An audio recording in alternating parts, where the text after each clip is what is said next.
The Forgotten War, English 5 presentation by Andrew Pack. Commonly referred to as the Forgotten War or the Unknown War in the United States, the Korean War is a topic that is vaguely covered in American history. In the textbook The Americans, which is used in schools in California, only boasts about 4 short pages of written material on the subject. In these 4 pages, pictures and citations cut into the real estate of the written material, and an entire page is allocated to a map of Korea. Within the 3 pages of written information, mistakes are presented as factual information, such as the number of Americans that died during their stay, and says that over 50,000 U.S. soldiers died, when there are countless historical documents that say 36,000. The difference might be small, but an accurate representation of historical information must be presented to readers if they are to take the information seriously. Inaccuracies can lead to readers of this information to distrust factual information within the text. A notable character that played a crucial role in the United States' decision to enter the Korean War was a man named Dean Acheson, which this textbook makes no mention of. Dean Acheson was Secretary of State during the time of the Korean War and was the lead proprietor of foreign relations under Harry S. Truman's presidency.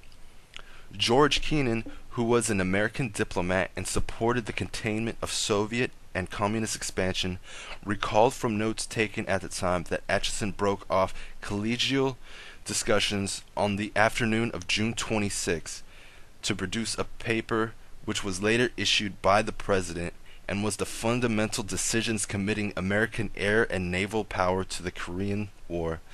This decision was not the production of groupthink, but was created solely by Acheson in quiet deliberation.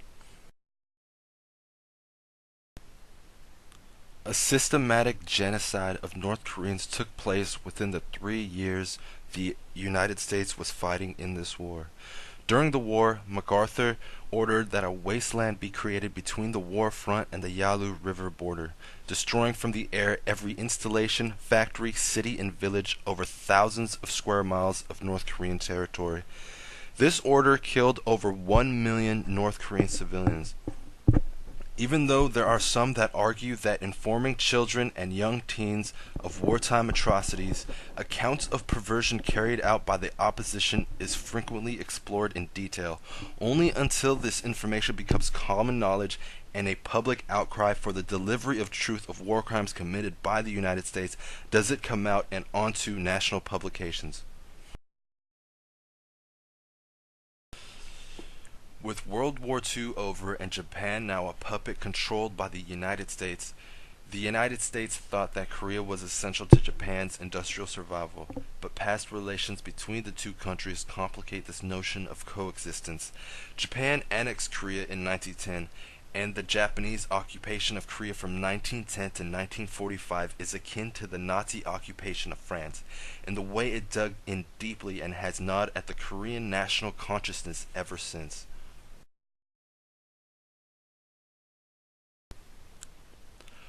One reason the United States wanted to bury the Korean War could be secretive macroeconomic effects this war had on certain individuals.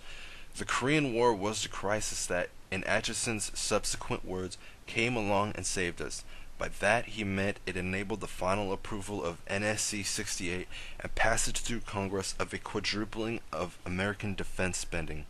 More than that, it was this war and not World War II that occasioned the enormous foreign military base structure and the domestic military industrial complex to service it, and which has come to define the sinews of American global power ever since.